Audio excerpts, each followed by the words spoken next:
Deus me trouxe uma palavra que, na verdade, fala de um poder transformador, que é o poder da ressurreição. E um poder para transformar vidas.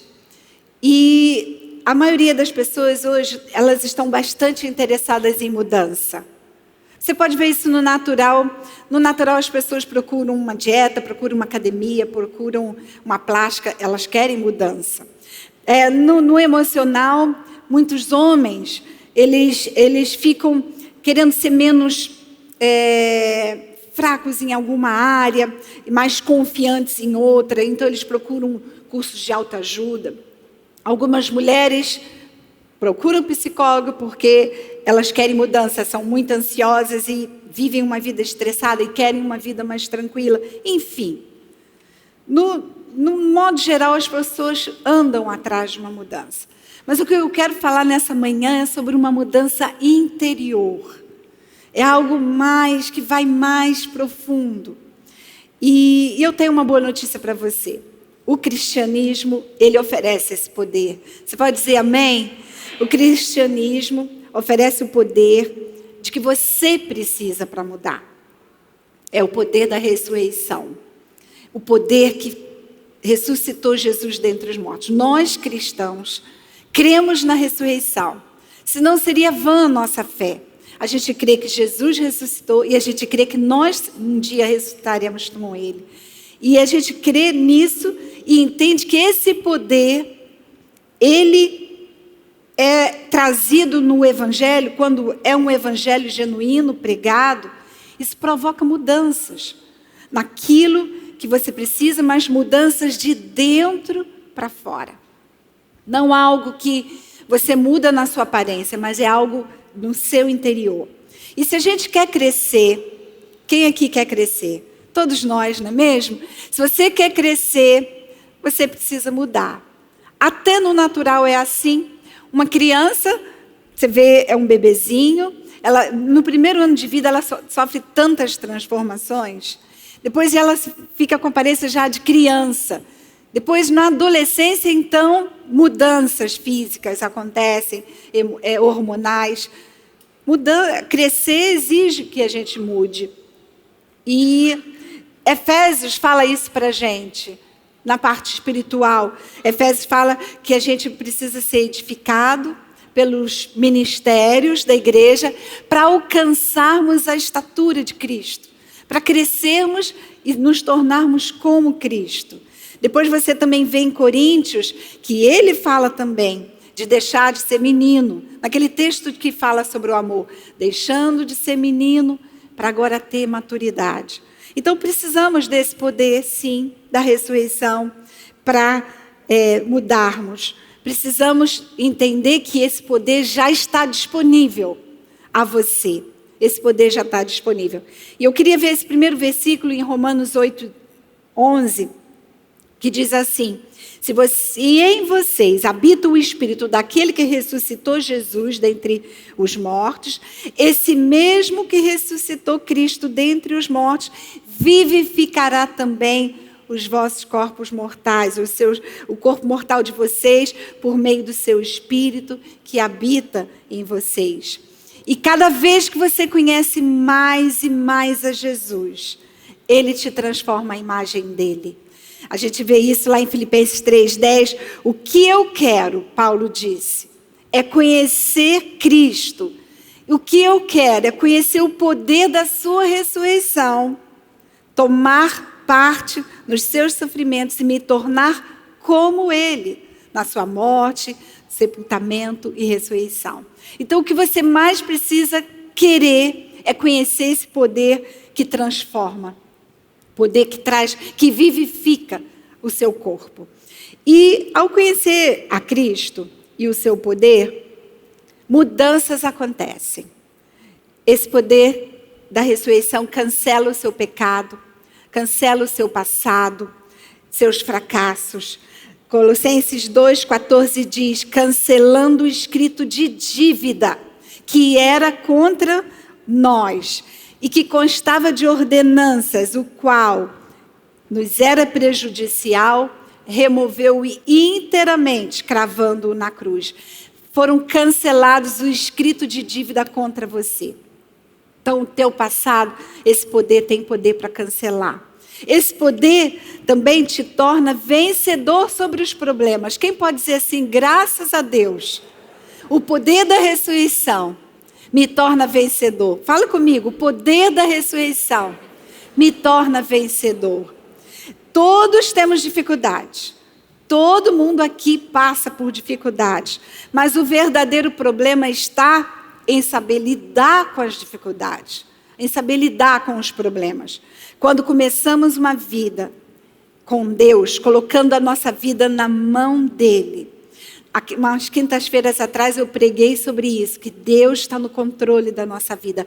Quando a gente crê nisso, isso sendo algo em que a gente apoia a nossa fé, nada pode nos destruir.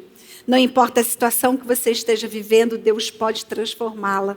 Deus pode trazer esperança para você, porque Deus é capaz. Nós cantamos aqui, Ele nunca falha. Diga comigo, Deus é capaz de me capacitar, me dar recursos para eu enfrentar minhas dificuldades.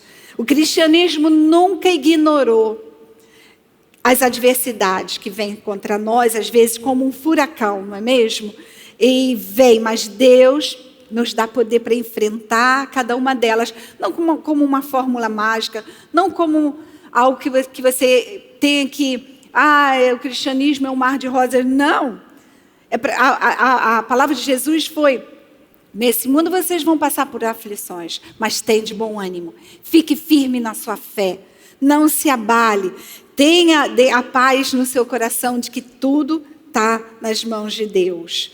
Esse mesmo poder que ressuscitou Jesus permite que você supere seus problemas. Esse mesmo poder faz isso. Por isso você pode se alegrar. Em Tiago 1, 2 a 4 diz, meus irmãos, tenham por motivo de grande alegria. Olha para isso. Tenham por motivo de grande alegria o fato de passarem por várias provações, sabendo que a provação da sua fé vai produzir em você perseverança. E a perseverança, deve ser com ação completa, para que vocês sejam perfeitos e íntegros, sem que nada lhes falte. Então, esse poder para te capacitar a enfrentar problemas. Mas esse poder da ressurreição também pode transformar o seu caráter. E é aí que eu quero chegar. É nesse ponto que eu quero chegar. Temperamento difícil, explosivo, um temperamento deprimido, ou possessivo, autoritário.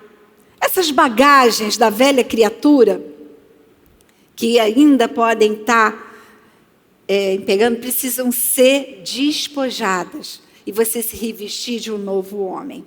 E você sabe bem aonde você precisa mudar no seu caráter. E tudo começa pelo seu espírito. Tudo começa com um novo nascimento. Então, em 2 Coríntios 5,17, todo mundo conhece esse versículo de 2 Coríntios 5,17? Vamos ler todos juntos? E assim, se alguém está em Cristo, é uma nova criatura. As coisas velhas já passaram, As coisas antigas já passaram, eis que se fizeram novas. Você, quando aceitou Jesus, você se tornou novo. No teu espírito você foi recriado. E ali só foi o começo da sua transformação.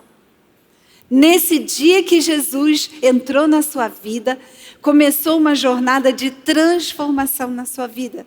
E que só vai parar o dia que você morrer ou o dia que Jesus voltar e te levar. Mas é sempre, sempre. E nós não somos os mesmos depois que Jesus entra na minha vida. Quem pode dizer assim, eu, graças a Deus, não sou o mesmo? É verdade, você não é mais o mesmo. Depois que Jesus entra na sua vida, esse é só o começo. Aí vem a seguir a renovação da sua mente. Nessa jornada cristã que agora você vive, Romanos 12, 2 diz, e não vivam conforme os padrões desse mundo, mas deixem que Deus os transforme pela renovação da mente, para que vocês possam conhecer a boa, agradável e perfeita vontade de Deus. Então Deus utiliza agora, depois do novo nascimento, Ele utiliza a sua palavra para trazer transformação. Através dela, quando a gente é confrontado, quando a gente olha para a palavra e é confrontado, eu preciso perdoar, eu preciso mudar nessa área, eu preciso crer nisso, nas promessas. Quando você é confrontado e dá preferência à palavra, você é transformado no seu caráter. Isso se chama metanoia.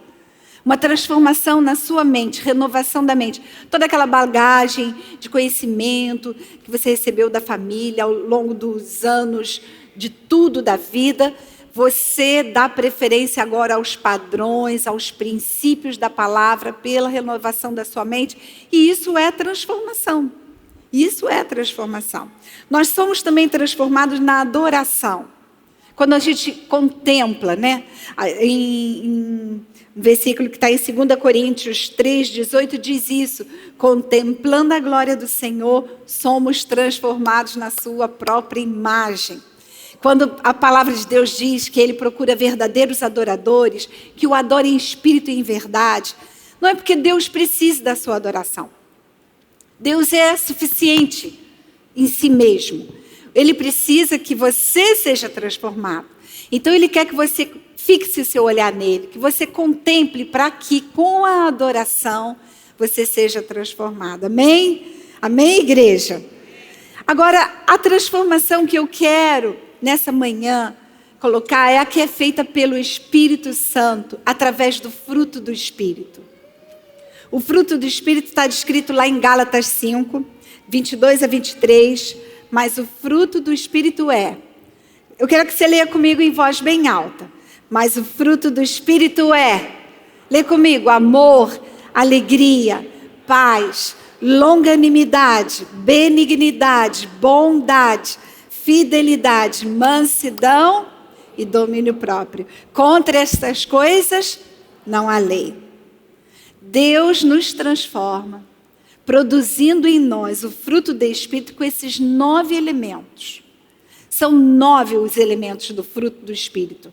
Não são 9 frutos. São 9, como um fruto, tem polpa, suco, caroço, não é? O fruto do Espírito tem 9 elementos. E esses elementos, eles acontecem, eles são produzidos em parceria. O seu espírito, nascido de novo, com a ação do Espírito Santo em você. O Espírito Santo, quando você nasce de novo, passa a habitar em você. E ele vai produzir o fruto do Espírito na sua vida. Uma pessoa cristã, ela não deve ser um termômetro, você entende isso? O termômetro, ele indica, né? Ele registra uma temperatura. Mas nós, como cristãos, nós temos que ser como um termostato. Aquele que dita, aquele que regula aonde a temperatura tem que estar. A gente vê Josué, por exemplo, no meio das tribos todas, ele ditou qual era a postura dele diante das pessoas. Ele disse: eu e a minha casa serviremos ao Senhor. Então, ponto. Eu e a minha casa serviremos ao Senhor. Depois a gente vê Abacuque também, no meio de uma crise, tudo dando errado. Ele disse: todavia, mesmo assim, eu vou me alegrar no Senhor. Ele pegou aquela situação e ele não disse: eu vou me regular. Estou em crise, então vou ficar triste. Eu estou vendo as famílias destruídas. Então a minha também. Não, esses homens, eles ditaram aonde eles queriam chegar. E nós, como cristãos, também precisamos. E deu uma travada aqui mesmo. Bem que você disse que ele ia travar aqui. Ok, vamos lá. Eu tenho meu esboço, me dá ele para cá. Não consegui seguir aqui pelo iPad. Foi, deixa ele aqui. É que não estava salvo aqui direito, mas agora foi. Glória a Deus.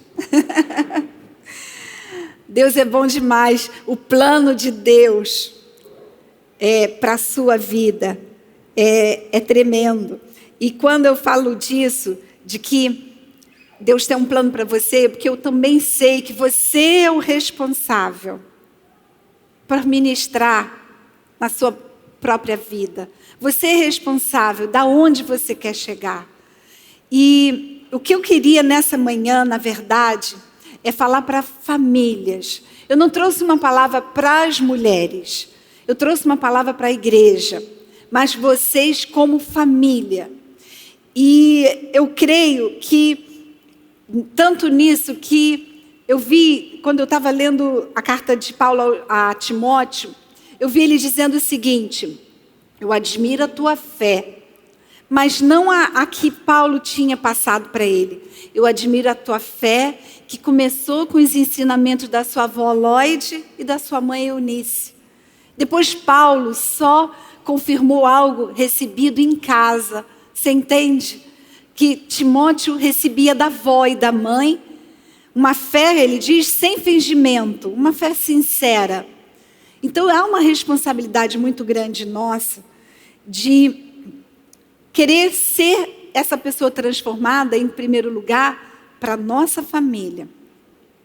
O problema é que as famílias de hoje, elas excluíram Deus e a palavra de Deus do dia a dia delas. Elas terceirizaram o conhecimento, o ensino da palavra para a igreja, quando, na verdade, nós somos responsáveis nós somos esses termostatos responsáveis de ditar aonde a gente quer chegar, aonde a gente quer que a nossa família chegue. Por isso eu trouxe essa palavra para você como família, para que você entenda que é da vontade de Deus que todos nós, como família, sejamos unidos, tenhamos uma unidade, assim como a Trindade. O Pai, o Filho e o Espírito Santo são unidos. Assim como Ele, Deus ordena bênção para a família, quando a família é unida. Bênção e vida são ordenados. Está lá no Salmo 133. É da vontade de Deus que a família seja um lugar sadio, aonde se ensina sobre Jesus com o exemplo, com a própria vida. Você não precisa pregar, você ensina com a tua vida. É da vontade de Deus que os lares sejam um lugar com vidas transformadas pelo Espírito Santo. Então, nós vamos começar nessa manhã. Diga comigo assim, eu vou começar a entender a ação desse poder da ressurreição, que pode me transformar nessa manhã. Então, você está preparado? Então, vamos embora, vamos começar. E eu quero começar pelo fruto do Espírito, primeiro deles, sobre o amor. Ande em amor. Aí vem aqui o texto que eu escolhi, tinha tanto texto sobre o amor, mas eu escolhi primeiro João 4,7, que diz: amados, amemo-nos uns aos outros, porque o amor procede de Deus, e todo aquele que é nascido de Deus e conhece a Deus, aquele que é nascido de Deus, conhece a Deus. Quem não ama, não conhece a Deus, pois Deus é amor. Eu engano pessoas pensarem assim: ah, mas eu não tenho culpa, o amor acabou. O meu amor, eu não sinto mais amor. É um grande engano, porque as pessoas não entendem que o amor não é um sentimento. O amor é uma questão de escolha. Senão, Jesus não teria te ordenado: ame ao teu próximo. Senão, Paulo não diria, lá em Efésios, ande em amor, como Cristo nos amou. Senão, não seriam os 2 mandamentos da nova aliança mais importantes lá de 1 João, dizendo que os 2 mandamentos são crer e amar. Então, como são mandamentos, é algo que você precisa tomar uma decisão.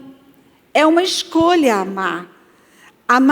O amor não é uma conduta, é algo que fazemos, é algo que é uma ação, é um verbo, e não simplesmente um sentimento que você tem. Martin Luther King disse assim: às vezes, nossas vidas são caracterizadas por uma alta pressão sanguínea de credos, de crenças, mas é uma anemia de atitudes. Então, o que ele quis dizer é o seguinte: não adianta você falar, crer, se você não tem a atitude disso. O amor tem que ser expressado. O amor precisa ser colocado em ação.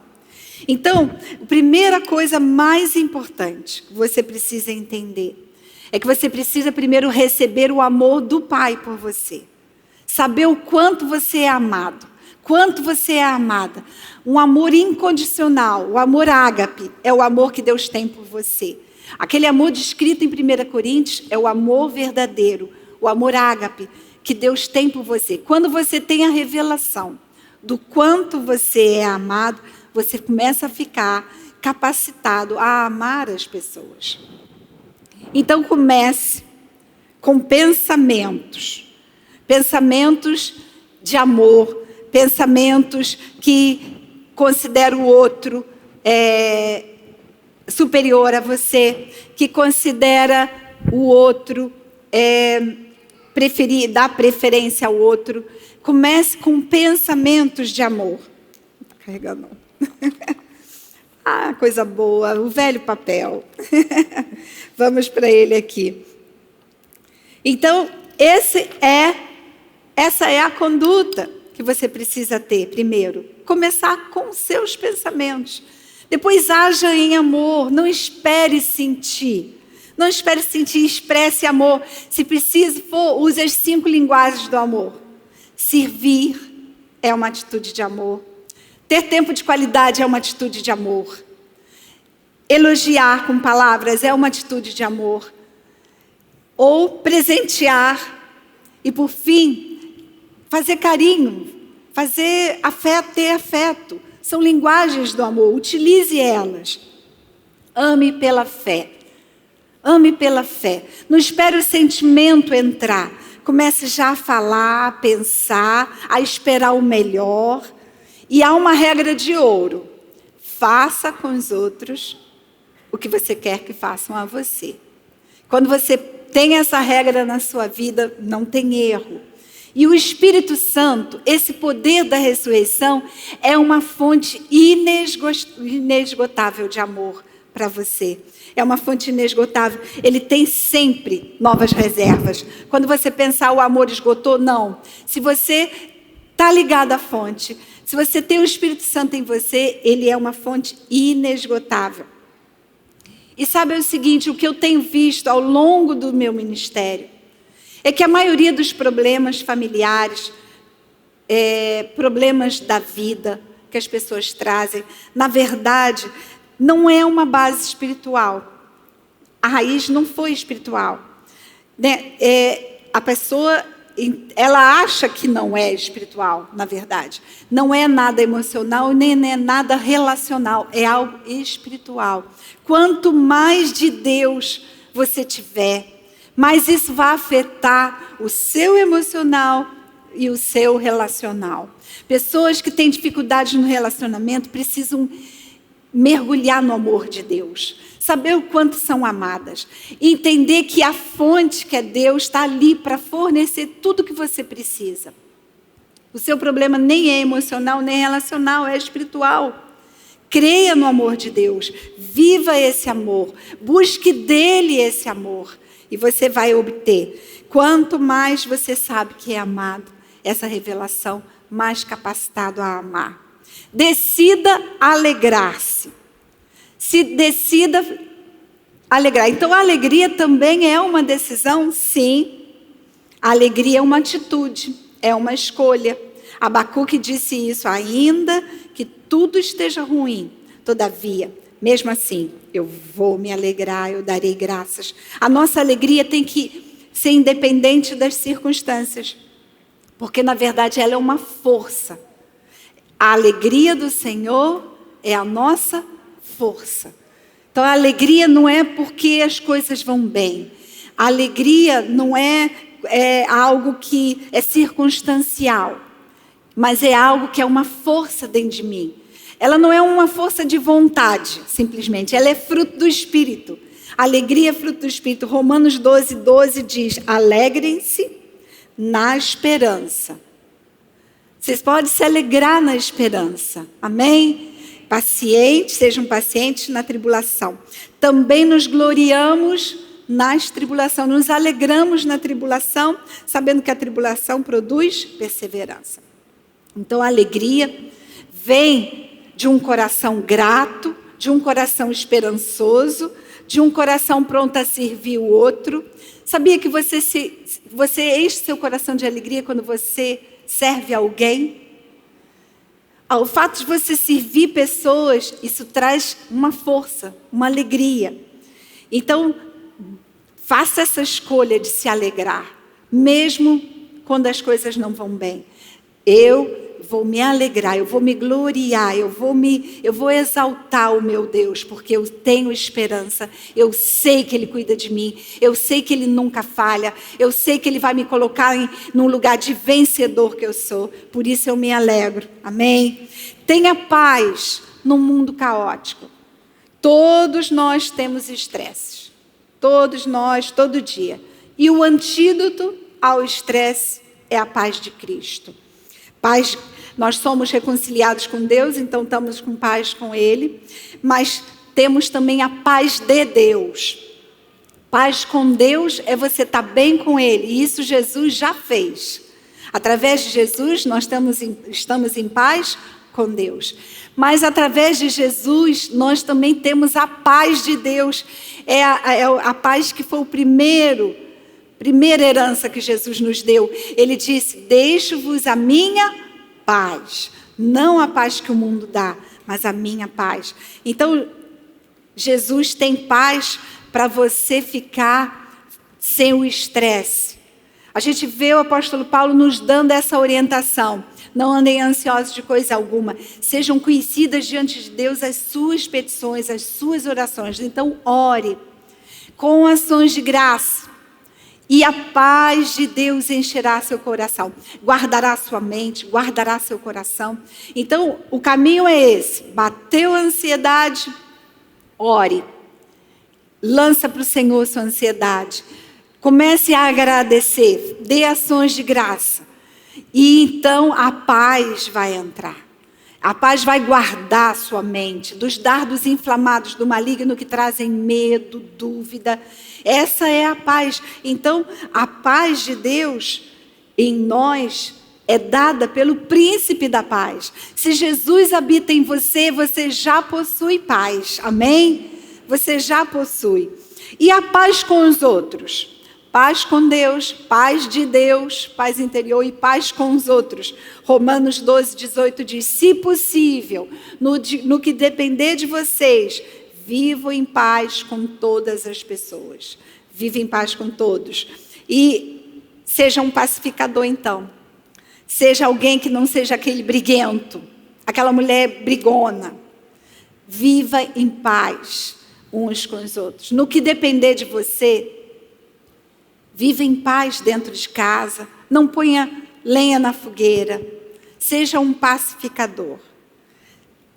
Quarto elemento do fruto: seja paciente, longânimo, longanimidade, paciência. Nós vamos usar aqui esses sinônimos. A paciência está depois da paz. Na sequência, longanimidade, paciência veio depois da paz, porque a falta de paz provoca impaciência.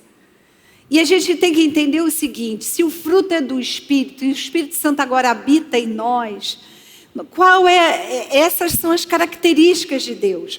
Todos esses elementos mostram quem Deus é. É a natureza de Deus ser amor, Deus é alegria, e Deus é paz. Ele é Shalom. E a paz que a gente entende dessa forma.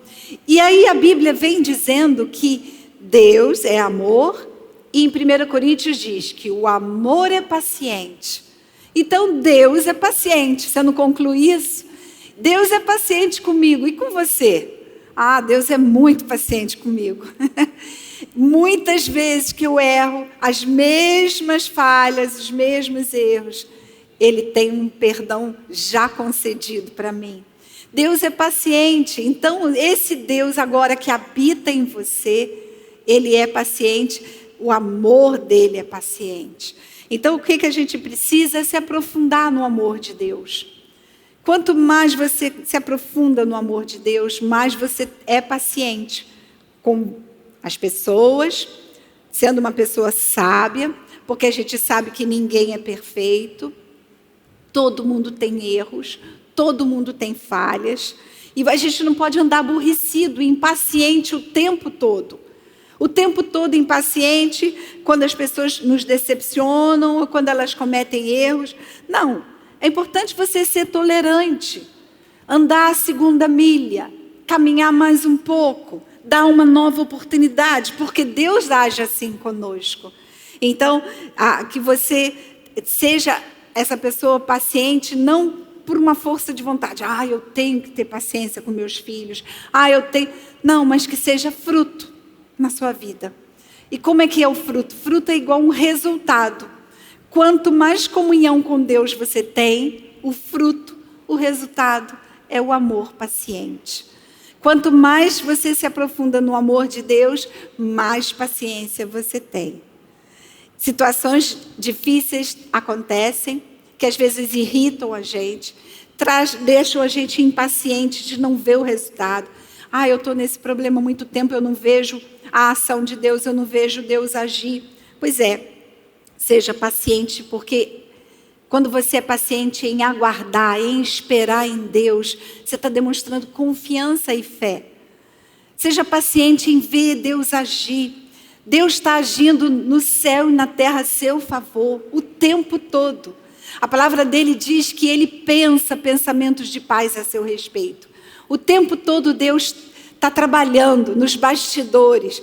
Deus está trabalhando a seu favor. Então, seja paciente em aguardar o mover de Deus na sua vida. E isso é uma forma de você dizer: Senhor, eu confio em Ti. Eu confio em Ti. Quinto elemento. Benignidade. Benignidade. Demonstre amabilidade e benignidade. Por que eu botei esse verbo na frente? Porque também é uma atitude, é uma ação. Deus é benigno e amável conosco. Deus é benigno e amável conosco. Uma pessoa amável é uma pessoa gentil no trato com as outras pessoas. Ela também é sensível às necessidades do outro. Uma pessoa amável, ela se importa com o outro. E muitos problemas conjugais são detectados porque ao longo do tempo começa a haver uma insensibilidade ao outro. Já não liga mais. E isso leva pessoas a egocentrismo. E isso tem sido um veneno nos casamentos. Pessoas casam, mas elas são egocêntricas. Elas pensam que elas precisam ser felizes. E se não tiver dentro do padrão da expectativa de felicidade dela, ela não serve mais aquele casamento. Quando, na verdade, o egocentrismo, quando ele é esse veneno, porque é o contraste, é o oposto daquilo que a palavra diz que é o amor. Lá em 1 Coríntios 13, descreve o amor não procura os seus próprios interesses. E a pessoa egocêntrica, ela só pensa em si mesma. Então, você imagina uma aliança de casamento em que os dois, pensarem um no outro, todas as necessidades são supridas. E num casamento com base no amor de Deus, esse amor que não procura os seus próprios interesses, ambos vão ser supridos. E a gente vê hoje em dia uma necessidade muito grande das pessoas buscarem a própria felicidade. Eu quero ser feliz. Eu preciso me realizar. Quando você não entende, que essas pessoas não entendem, é que tudo o que elas precisam está em Deus, não está na outra pessoa. Não está no teu cônjuge, não está no teu trabalho, não está no teu filho. O que você precisa é se completar em Deus, é buscar nele a razão da sua maior felicidade, é ter Jesus na sua vida. E como a benignidade é essa amabilidade no trato, as pessoas passam então a ser ríspidas, ásperas, frias ao longo do tempo. E deixam de ter aquelas palavras de consideração um com o outro. Palavras que dão apoio, que edificam, que encorajam um ao outro. E se você olhar, Jesus, ele foi a personificação da amabilidade. Jesus sabia tratar as pessoas de forma amável. Em Tito 3:4, a gente vê Tito chamando Jesus de a benignidade. Tito 3:4 diz: mas quando se manifestou a benignidade de Deus, nosso Salvador, e o seu amor por nós, ele nos salvou. E interessante que na igreja primitiva, eles eram tão amáveis uns com os outros, que os romanos ouviam falar que eles eram cristãos, cristos. E a palavra grega para amabilidade era crestos. E eles confundiam. Eles são chamados crestos ou são chamados cristos? O que é isso? Porque eles viam naquelas pessoas Cristo e amabilidade ao mesmo tempo. Como que seria lindo que se você confundisse as pessoas com a sua amabilidade. Caramba, essa pessoa é tão amável. Ela sabe tratar tão bem. Ela sabe pensar tanto no outro, não em si mesma, que provavelmente ela deve ter alguma coisa. O que você tem? Ah, é Jesus. Então, a pessoa conheceu Jesus porque conheceu o fruto da amabilidade, da benignidade na sua vida. E é interessante que tem esse elemento benignidade, mas também tem bondade. É o 6º, seja bom, faça o bem. Efésios 2:10 diz, somos feituras dele, criados em Cristo Jesus para o quê? Para boas obras. Não tenha medo de fazer boas obras. Não tenha medo de ser bom, no sentido de ser generoso, abençoador. Nós podemos ser abençoadores, generosos com o nosso tempo, com a nossa vida, com nossos recursos. Nós podemos ser bondosos com os de casa. Comece com os da sua casa.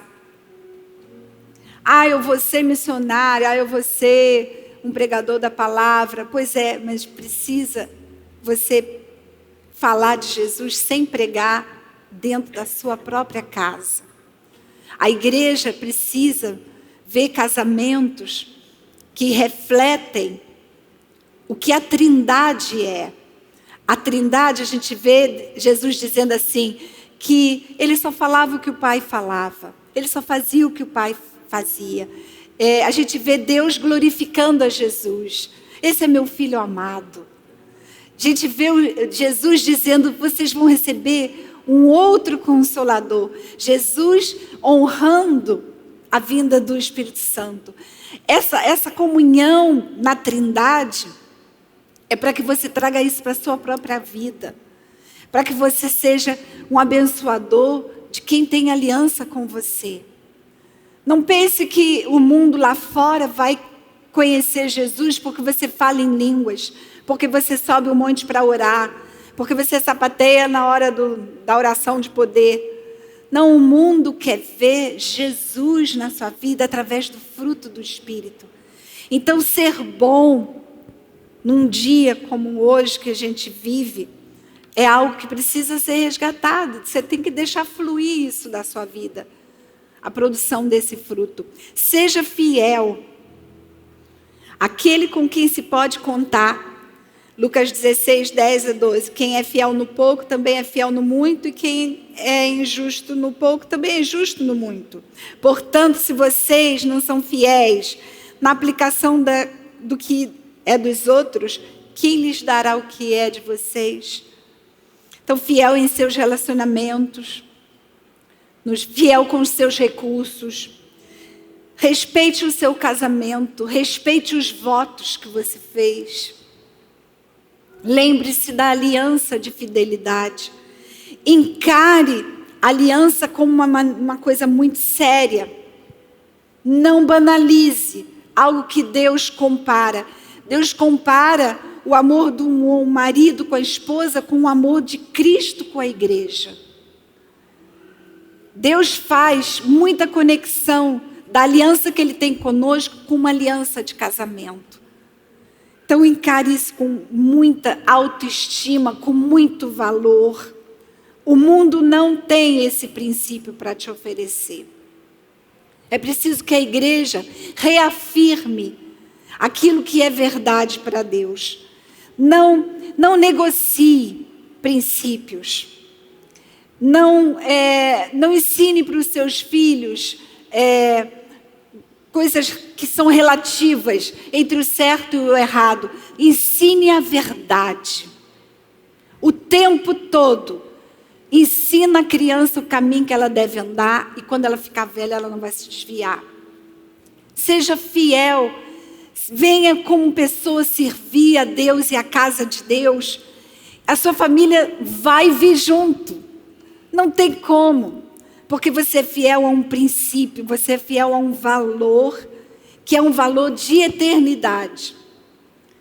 E aí, sim, seja fiel no seu trabalho, nas coisas alheias, naquilo que não é teu, mas seja fiel ao seu patrão, ao seu trabalho, à sua proposta de trabalho, faça com excelência. Nosso Deus é um Deus excelente. E seja fiel com o que você tem nas mãos. Eu não tenho muito para oferecer. Seja fiel com o que você tem nas suas mãos, que Deus vai te colocar sobre o muito. 8º ponto, seja manso. Seja manso, mansidão, acolha com mansidão. Mansidão é uma combinação de opostos. Ser manso é uma combinação de opostos, de coisas fortes e outras nem tanto, mas que combinadas formam uma pessoa mansa. É solidez com coração amigável. É firmeza com suavidade. Você sabe que você pode ser firme no seu trabalho, de cobrar, de exigir as coisas, mas ter um coração suave. Não aquela pessoa que fala a verdade a queima-roupa, que sai matando todo mundo com palavras. Mas não, você é firme, mas é suave. A gente ouviu aqui, Maurício pregou semana passada, sobre essa astúcia da serpente, né? E a pureza da pomba. Então, é essa mistura de uma mente rigorosa e de um coração sensível. Nós ouvimos esse conceito. Sermos rigorosos com aquilo que a gente faz no racional, mas eu tenho um coração sensível. Eu não posso abrir mão dele. Só força destrói. Só suavidade, esse coração sensível, amável, talvez me enfraqueça. Não, eu preciso das duas coisas combinadas. É uma escolha que a gente faz, ser como Jesus, a figura de um boi. O boi tem a força para o trabalho, mas ele tem a brandura de um animal doméstico. Ele tem a brandura, ele não é selvagem. Então, mas ele tem força. A gente vê Jesus e Moisés sendo chamados de homens mansos.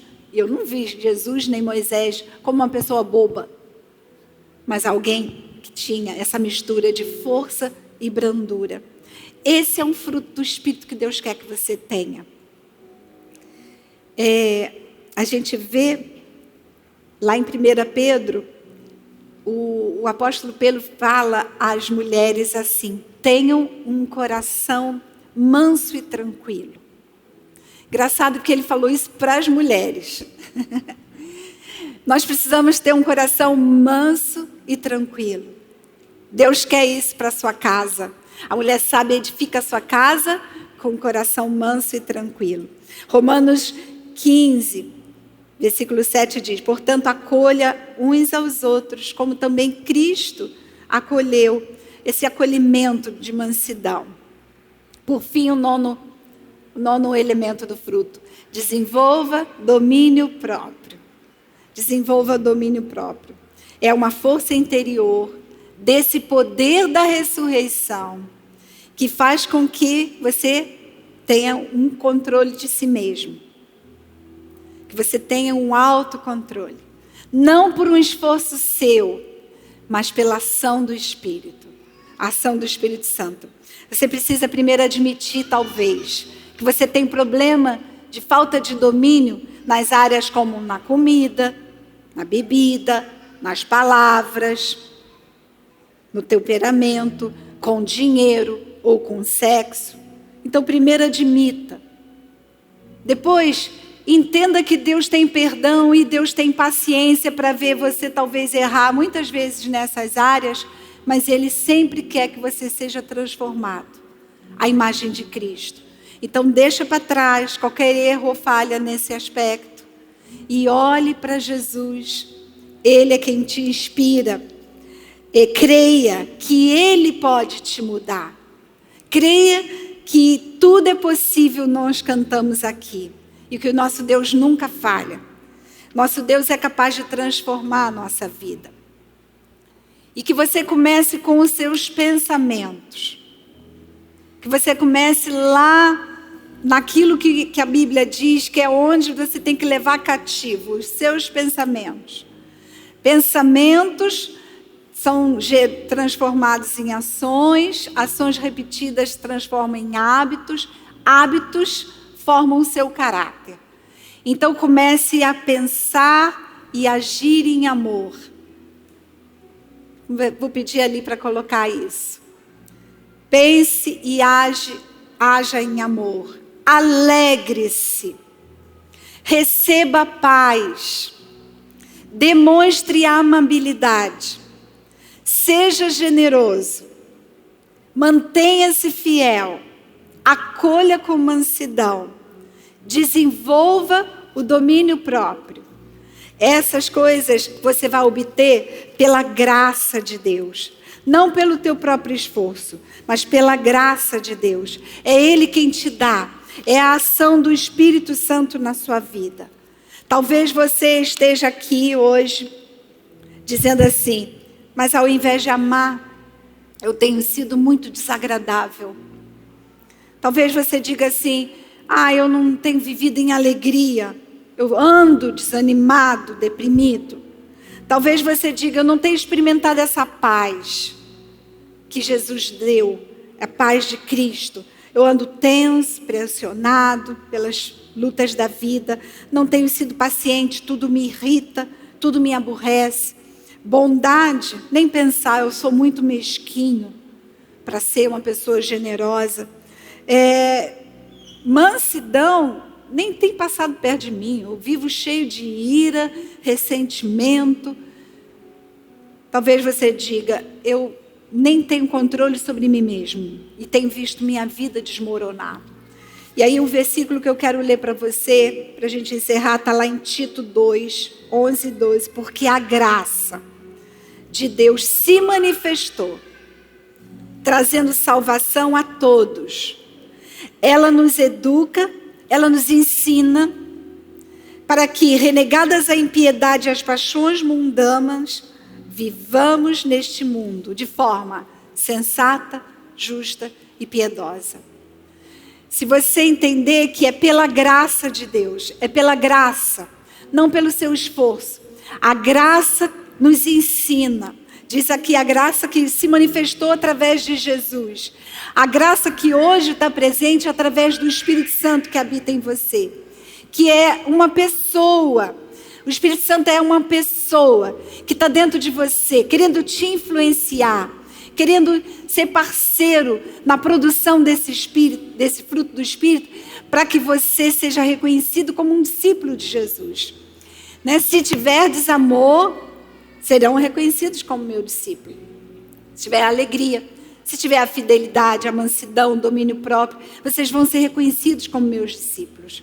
E isso tudo a gente obtém como? Porque é a graça de Deus que se manifesta para nós. Quanto mais ligado, quanto mais conectado você estiver com Deus e a sua palavra, mais o Espírito Santo vai ter liberdade para agir, transformando você. É o poder da transformação, não do teu esforço, mas do Espírito Santo na sua vida. Amém?